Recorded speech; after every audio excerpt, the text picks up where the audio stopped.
사랑하고 축복합니다. 계속해서 소요리 문답, 오늘은 49문부터 말씀을 함께 보는데 2계명에 관한 말씀입니다. 제가 문을 읽습니다. 제2계명이 무엇인가?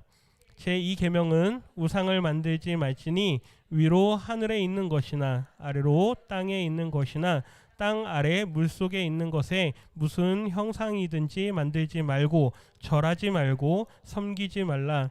나 여호와 너의 하나님은 진노하는 신이시니 나를 미워하는 자에게는 아비의 죄를 자손 3, 4대까지 이르게 하고 나를 사랑하며 내 계명을 지키는 자에게는 은혜를 수천 대까지 베풀리라 하신 것이다. 아멘. 이 계명이 무엇인가? 지금 읽은 출애굽기의 말씀을 그대로 다시 반복해서 들려줍니다. 지난 시간에는 1계명의 말씀을 함께 나눴는데요. 1계명의 말씀의 요지는 나 외에는 다른 신을 내게 두지 말라라고 하는 것은 우리의 삶의 모든 영역에 하나님 외에 하나님보다 더 우선되는 어떤 것, 하나님보다 더 먼저 생각나게 하는 것, 그러한 것들이 우리 가운데 있느냐라고 하는 것을 늘 스스로에게 점검하라라고 하는 것이었죠. 그래서 내가 집에 들어갔을 때 하나님이 생각이 나야 됩니다. 아멘이십니까? 집에 들어갔는데 뭔가 자꾸 다른 게 생각이 난다. 그러면 한번 그걸 잘 점검해 보십시오. 내 영역이, 내 모든 삶의 환경이 하나님을 생각하게 하고 하나님의 은혜를 찬양하게 하는가?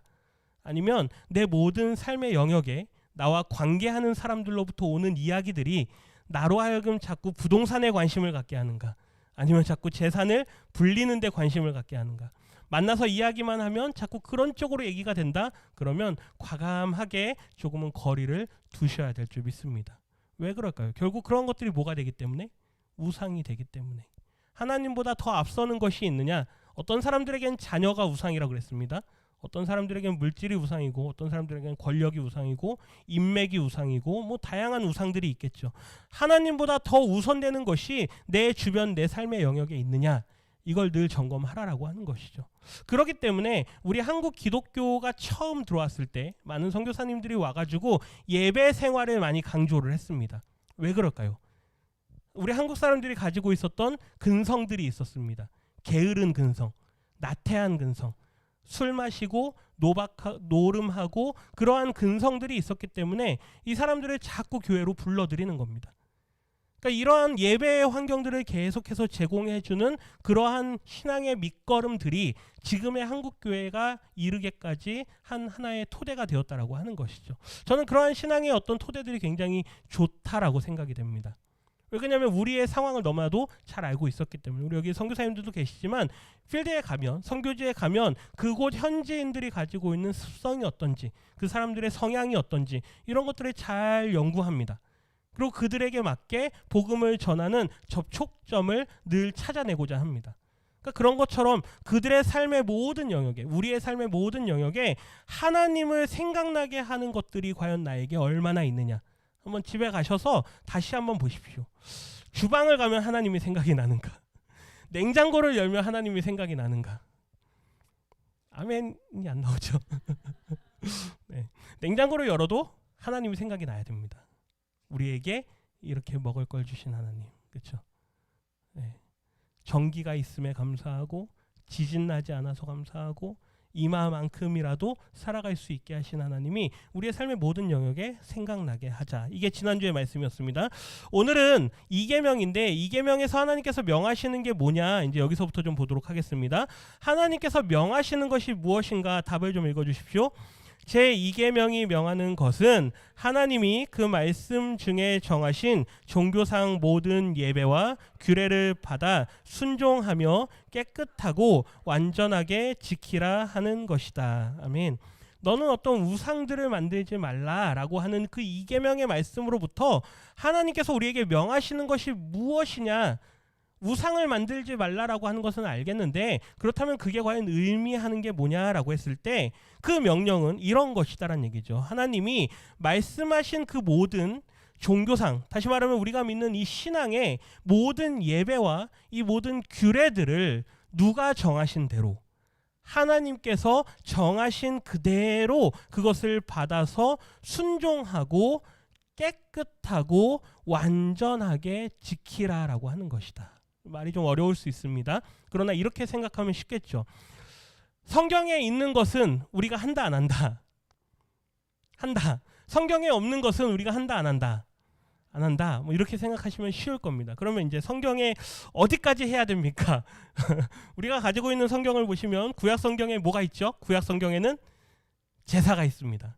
그렇죠? 짐승 제사가 있습니다. 그럼 우리 성도님들이 교회 나오실 때 양 한 마리씩 끌고 나오셔야 됩니까?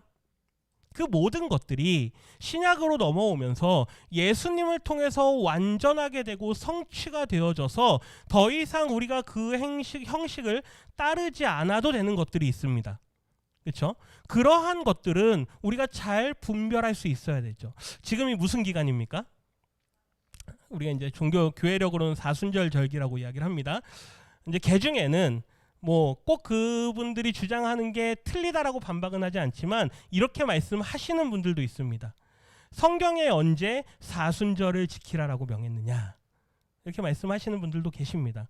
물론 역사적으로 이제 어떤 교회사나 아니면 조직 신학이나 신학의 여러 분야들에서 분명하게 사순절이라고 하는 게 교회력 안에는 들어와 있지만 그게 성경적으로 우리가 지켜야 되느냐 말아야 되느냐 그걸 절기로 그날을 중요하게 여겨야 되느냐 말아야 되느냐 이런 논쟁들을 좀 벌이시는 분들이 계시는데 저는 제가 비록 어린 목회자지만 제가 지금까지 자라온 제 신앙의 어떤 그런 배경이나 아니면 제 신앙의 양심들을 놓고 생각을 해볼 때 이러한 절기들이 우리에게 어떤 특정한 날로서 지켜지진 않습니다. 그러나 그 절기와 그 날들이 우리에게 주는 신앙적인 유익들이 있습니다. 그렇기 때문에 저는 이것을 지켜서 뭐 꼭 지킨다라는 의미보다는 이러한 것들을 설명을 드리고 말씀을 드리면서 우리의 신앙에 어떻게 유익으로 삼을까라고 생각을 하는 거죠. 성탄절은 성경에 있습니까? 그렇죠. 성탄절도 성경에는 없는 겁니다. 날짜가 그렇게 정해져 있지 않습니다. 그런데 그걸 우리가 신앙의 교육 차원에서 끌고 오는 거죠. 그러니까 그런 의미로 이런 날들을 사용을 하는 거지 뭐 성경에 있는 것은 이렇게 지키고 없는 것은 이렇게 안 지킨다 그거를 꼭 그렇게 칼 자르듯이 그렇게까지는 할 필요는 없다라고 저는 개인적으로는 생각은 합니다. 우리 성도님들이 이미 벌써 사순절을 다 아시고 대표 기도하실 때 이미 벌써 사순절을 다 기도하시는데 제가 오늘부터 사순절 안 합니다. 이렇게 하면 어떻게 될까요? 나는 평생 사순절을 내 신앙의 유익을 삼아서 신앙생활을 해왔는데 그렇죠. 그런 분들에게 사순절 지키지 마십시오. 제가 이렇게 말씀드릴 수는 없습니다.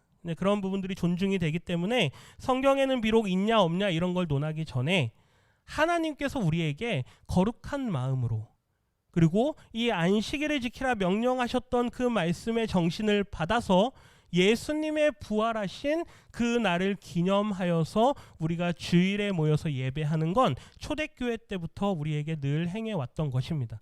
이런 것들이 성경의 배경으로 깔고는 있지만 어떤 날이 좋다 어떤 날이 안 좋다 어떤 날이 중요하다 어떤 날이 덜 중요하다 이런 걸 논하기에는 우리의 신앙이 사실은 더 행하고 나아가야 할 바가 더 많이 있다는 걸 우리는 기억해야 되는 것이죠.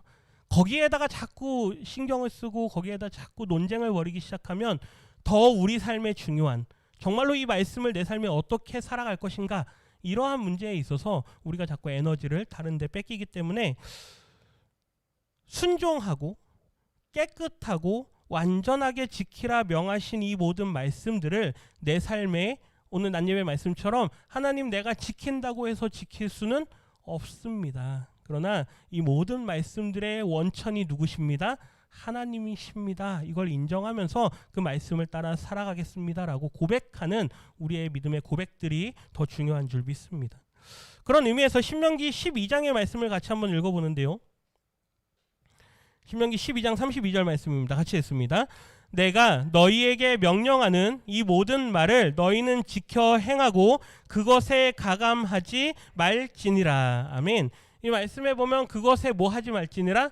가감할지 말지니라. 그리고 그 나중에 다른 말씀들에 가면 여기에 1.1획도 그렇죠. 그리고 요한계시록의 끝에 가보면 여기에 말씀을 빼거나 더하거나 임의로 왜곡하거나 막 이런 거 하지 말라 막 이렇게 돼 있습니다.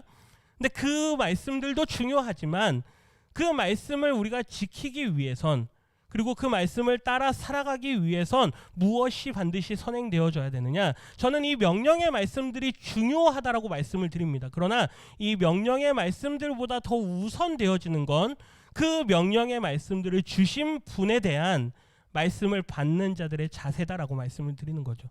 반복해서 말씀드립니다. 이 명령의 말씀은 우리가 너무나도 잘 알고 있습니다. 우상 만들지 마라. 다른 어떤 우상 조각해서 만들지 마라. 너무나도 잘 아는 말씀이죠. 그런데 그걸 아는 것으로 끝내지 말자라는 것입니다. 이 말씀을 주신 분이 누구시다? 하나님이시다. 그 하나님과 나와의 인격적인 관계를 계속해서 유지해 가자. 이거에 더 초점을 맞추시기를 원하는 거죠. 32장 말씀도 같이 한번 읽어보겠습니다. 그들에게 이르되 내가 오늘 너에게 증언한 모든 말을 너희의 마음에 두고 너희의 자녀에게 명령하여 이 율법의 모든 말씀을 지켜 행하게 하라. 아멘. 여기에도 노란색 글씨는 명령입니다. 지켜 행하게 하라. 그러나 그거보다 더 선행되는 선행 조건이 있다 말씀드렸죠. 이 모든 말씀을 어디에 두라? 너희의 마음에 두라. 우리의 마음에 이 말씀이 있어야 말씀이 지켜지는 것입니다. 그러니까 말씀을 너무 몰라도 문제지만 말씀을 또 너무 아는 것도 문제가 될 수 있습니다. 왜요? 말씀만 아니까. 그러나 그 말씀이 어디에 있느냐가 더 중요한 것이죠. 어디에 두라? 너희 마음에 두라. 이 말씀을 예수님께서 승천하실 때 이 말씀이 인용이 되는데요. 우리 28장 마태복음 28장의 말씀도 같이 한번 읽어봅니다. 내가 너희에게 분부한 모든 것을 가르쳐 지키게 하라. 볼지어다 내가 세상 끝날까지 너희와 항상 함께 있으리라 하시니라. 아멘. 예수님의 말씀도 잘 보시면 이거는 제자를 삼으라 라고 하는 그 말씀에서 나오는 말인데, 제자를 삼으라 그러면서 너희에게 분부한 모든 것을 다 뭐하라? 가르쳐 지키게 하라. 근데 그 지키고 그거 배운 대로 따라서 행하려면 그거보다 더 중요한 게 뭐냐? 하나님께서 우리와 함께 하신다라는 그 마음이 우리 가운데 있어야 되는 거죠. 그 말씀을 주신 분이 내 안에 계신다. 그 말씀을 주신 분이 우리와 함께 하신다 라고 하는 그 믿음이 있어야 이 말씀이 우리에게 의미가 있는 것입니다. 그런 믿음이 없다면 그저 주일학교 때 아이들 암송시키고 10계명을 외웠네 안 외웠네 이런 걸 시험 보고 그냥 이 정도 차원에서 끝나버리고 마는 거죠. 물론 중요합니다. 그런 암송과 또한 그런 계명의 말씀들을 외우게 하는 것이 중요하지만 그것보다 더 먼저 되는 건 뭐다? 우리 안에 누가 계신다? 하나님이 계신다. 하나님의 말씀이 우리 안에 계신다라고 하는 것이죠. 그래서 이 계명이 명하는 것도 말씀을 지키라 명하신 그 우상을 만들지 마라라고 하는 그 명하신 계명을 지키라라고 명령하는 거지만 그것 선행 조건으로 반드시 우리에게 하나님의 말씀에 대한 인정이 필요하다. 이게 인정이 된다면 이제 51문을 우리가 함께 볼 건데요. 제가 본으로 있습니다. 이 계명이 금하는 것은 무엇인가? 제2계명이 금하는 것은 우상으로 하나님을 경배하거나 하나님의 말씀에 정하지 아니한 어떤 다른 방법으로 경배하는 것이다. 아멘. 이제 그 하나님에 대한 우리에게 말씀하시는 하나님에 대한 인정과 그분에 대한 그 사랑의 고백들 이러한 것들이 우리의 마음 가운데 충만한 사람이라면 이제 이 계명이 금하는 것에 대해서 우리는 반응할 수가 있다라는 것입니다. 뭐 단순히 그냥 이 계명이 금하는 것은 무엇인가 이걸 먼저 말할 수도 있죠. 그런데 그것보다 더 먼저 선행되는 건 그 말씀을 주신 분에 대한 우리의 신에 대한 감각, 하나님에 대한 우리의 감각이 다시 먼저 깨어지는 것이죠. 이 계명이 금하는 것은 우상으로 하나님을 경배하는 것, 우상으로 하나님을 경배하지 말라. 이거 뭐 얼마나 쉬운 말입니까? 우리가 너무나도 잘 아는 말입니다. 하나님의 말씀에 정하지 아니한 다른 어떠한 방법으로 경배하는 것, 이것을 금하라라고 하는 것이죠. 자, 그럼 이제 제가 우리 성도님들께 질문을 드립니다. 혹시 집에 뭐 동물 있으신 분 계십니까? 아니면 어떤 새 뭐 이런 거 있으신 분 계십니까? 뭐 있을 수는 있습니다. 어떤 분 집에 가니까 이렇게 독수리 박제 막 이렇게 막 돼 있고요. 그다음에 사자뿔 사슴뿔 막 이런 거 있고요. 그다음에 호랑이 막 이런 거 있고요. 네, 뭐 코끼리, 뭐 상아 막 이런 거 있습니다. 중요한 건 그 앞에서 엎드려 절하십니까?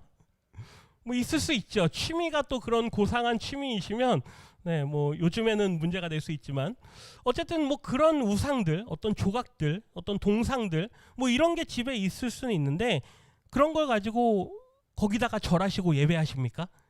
이것이 너희의 신이다라고 말하는 것처럼 그 앞에다 대놓고 하나님 앞에 이건 하나님이다 그러면서 절하십니까? 그러실 분 제가 볼 땐 여기 한 분도 안 계십니다. 그렇죠? 그러면 이 계명이 우리에게 무슨 의미가 있을까요? 이 계명의 말씀이 조각해서 만들지 마라. 하늘의 별을 보시면서 혹시 소원을 비시는 분이 계십니까? 연초가 되면 많은 분들이 어디로 가시죠? 바닷가로 가시죠. 떠오르는 태양을 보면서 마치 에스겔서에 나오는 이스라엘의 제사장들이 동쪽을 향해서 성전을 등지고 절을 했던 것처럼 그렇죠? 거기다 대놓고 막 예배합니다. 우리 중에는 그런 분들이 안 계시죠. 그럼 이 말씀이 우리에게 무슨 의미가 있느냐? 조금 더 말씀을 보겠습니다. 신명기 4장 15절 말씀 16절 두 절을 읽습니다. 여호와께서 호렙산 불길 중에서 너희에게 말씀하시던 날에 너희가 어떤 형상도 보지 못하였은즉 너희는 깊이 삼가라. 그리하여 스스로 부패하여 자기를 위해 어떤 형상대로든지 우상을 새겨 만들지 말라. 아멘. 그러면서 뒤에 17절부터 말씀드려보면 어떤 우상들이 있느냐. 남자를 모양으로 만듭니다. 여자, 짐승, 새, 곤충, 어족, 해, 하늘의 달과 별들, 천체 뭐 이런 것들을 우상으로 만들어서 섬기는 그 모든 것들을 뭐하라? 금하라라고 명령하시죠. 종교개혁 당시에 많은 종교개혁자들은 하나님 앞에 서는 것을 굉장히 철저하게 생각을 했습니다. 매우 엄중하게 생각을 했습니다. 그리고 예배에 대해서도 아주 개혁적인 일들을 많이 벌였는데요. 종교개혁에 반대되는 게 뭐였냐면 로마 카톨릭 교회였습니다. 로마 카톨릭 교회, 뭐 우리가 흔히 보는 성당 뭐 이런 데죠. 가면 뭐가 많이 있죠? 성자들의 동상들이나 그림들이나 이런 게 많이 있습니다. 그런데 종교개혁 당시에 그 모든 것들이 다 미신이다, 우상이다. 그래서 예배당에 오면 오직 하나님의 말씀만 생각나고 오직 하나님만 생각나야 된다. 그러면서 교회 안에 있는 모든 것들을 다 제거해 버립니다. 그리고 강대상을 높게 만듭니다. 왜요? 하나님의 말씀이 가장 중요하기 때문에. 그게 종교개혁 당시에 일어났습니다. 그래서 지금도 우리가 흔히 말하는 이제 종교개혁, 개혁 정신을 아주 강하게 가지신 분들은 교회 안에 십자가 있으면 안 된다. 막 이런 분들도 계십니다. 왜 그럴까요? 자꾸 뭐가 떠오르면 안 되기 때문에. 천주교회 가면 여기 십자가에 뭐가 더 붙어 있죠? 이렇게 그렇죠. 예수님도 걸려 있습니다. 머리에 이렇게 관 쓰신. 이제 자꾸 그런 걸 만들지 말라라는 거죠. 그냥 예배당에 오면 아무것도 없어야 됩니다. 근데 그렇게 가면 어떻게 갈까요? 혹시 이슬람 회당에 가보셨습니까? 이슬람 회당에 가면 아무것도 없습니다. 네, 거기 앞에 뭐 이렇게 아랍어로 쓰여 있는 뭐 글자 말고는 뭐 없습니다. 무늬들밖에 없죠. 그게 중요할까요? 제가 말씀드리고 싶은 건 그겁니다. 교육의 차원에서 그런 것들이 잘 활용될 수 있다면 저는 성화도 나쁘지 않다고 생각을 합니다. 그래서 저도 성화의 그림들 중에 이렇게 4세기, 5세기, 6세기 그다음에 르네상스 시대 지나면서 지나가는 그림들을 이렇게 많이 봅니다. 그리고 교육적으로도 도움이 되는 것들은 일부러 예배 때 같이 보여드리기도 하죠. 그런데 그런 걸 자꾸 뭐 하니까 우상시 하니까 그거를 개혁하고자 했던 거죠.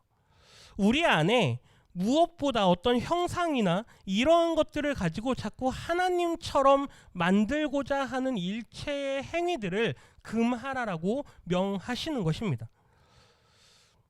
여기 노란색 글씨만 한번 보십시오. 너희가 어떤 형상도 보지 못했다. 언제요? 하나님께서 말씀하실 때.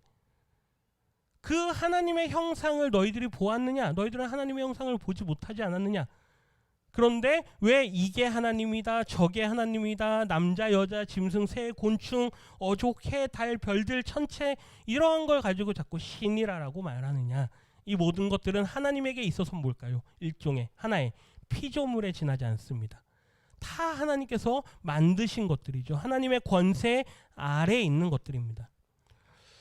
이러한 우상들을 하나님께서는 너희에게 가까이 하지 말고 또 그런 것들을 만들지도 마라라고 말씀합니다. 그러면 21세기 2023년 지금 이 시대를 살아가는 우리에게 있어서 하나님께서 명하시고 금하시는 명령은 뭘까요? 2계명과 관련하여서 1계명과 관련하여서 우리에게 명하시고 금하시는 건 너의 주변 환경을 하나님의 은혜로 가득 채우라라고 하는 것이죠.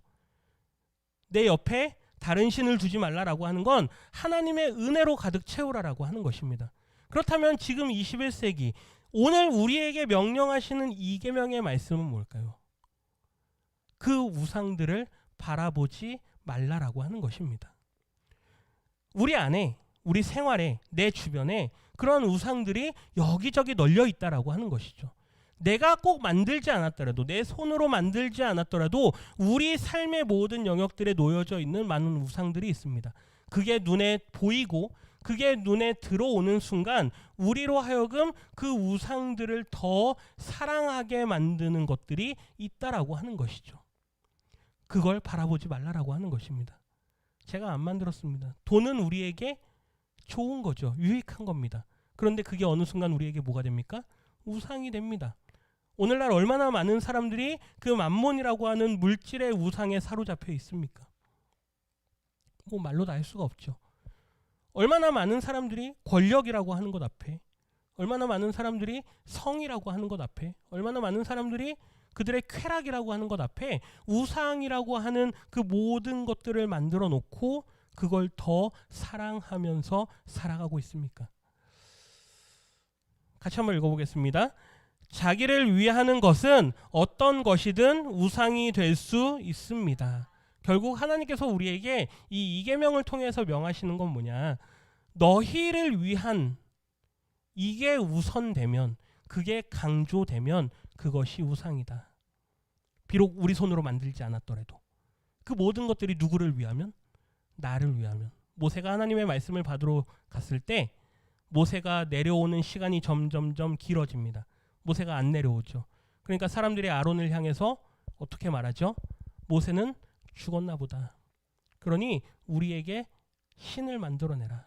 근데 거기에 보면 우리를 위한, 우리를 인도할 우리의 신을 만들어내라. 사람들이 계속해서 자기들을 위한 그 신을 만들어낼 걸 요구합니다. 그러니까 아론이 나중에 그 모든 금들을 다 받아가지고 금송아지를 하나 만들어내죠. 그러면서 이것이 너희의 신이다.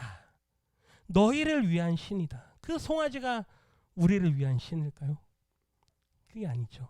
그런데 우리 주변에 우리를 위하는, 나를 위하는 그 모든 것들이 우리에게 우상이 될 수 있다라고 하는 것, 이것을 우리로 하여금 기억하라라고 말씀하시는 게 2계명의 말씀인 것이죠. 신명기 12장 30절 말씀 같이 한번 읽어봅니다. 너는 스스로 삼가 내 앞에서 멸망한 그들의 자취를 밟아 올무에 걸리지 말라. 또 그들의 신을 탐구하여 이르기를 이 민족들은 그 신들을 어떻게 섬겼는고 나도 그와 같이 하겠다 하지 말라. 이 신명기의 말씀은 앞으로 가나안 땅에 들어가게 될 출애굽 2세대들입니다. 광야에서 태어난 자들에게 말하는 말이죠. 너희의 부모 세대들은, 너희의 앞선 너희의 부모들은 모두가 다 올무에 걸려서 그들이 다 죄에 빠져서 그들이 이미 광야에서 다 죽었다. 너희들은 그들과 같은 자취를 밟지 말아라. 그들이 이렇게 했다. 그들의 신을 탐구하여서 이 민족들은 그 신들을 어떻게 섬겼는가. 나도 한번 해보겠다. 하나님을 아는 열심을 갖기에도 모자른데 누구를 더 알고자 합니까? 다른 신들. 그 신이 뭡니까? 우상신입니까? 물질입니까? 어떻게 하면 돈을 더 잘 벌 수 있을까? 어떻게 하면 더 재산을 증식시킬 수 있을까? 얼마나 많은 사람들이 지금 이 시대에 이걸 더 탐구하고자 하느냐 이거죠. 얼마나 많은 사람들이 이 문제에서 걸려 넘어지고 있습니까? 믿지 않는 사람들을 이야기하는 겁니까 지금? 믿는 사람들을 이야기하는 겁니다.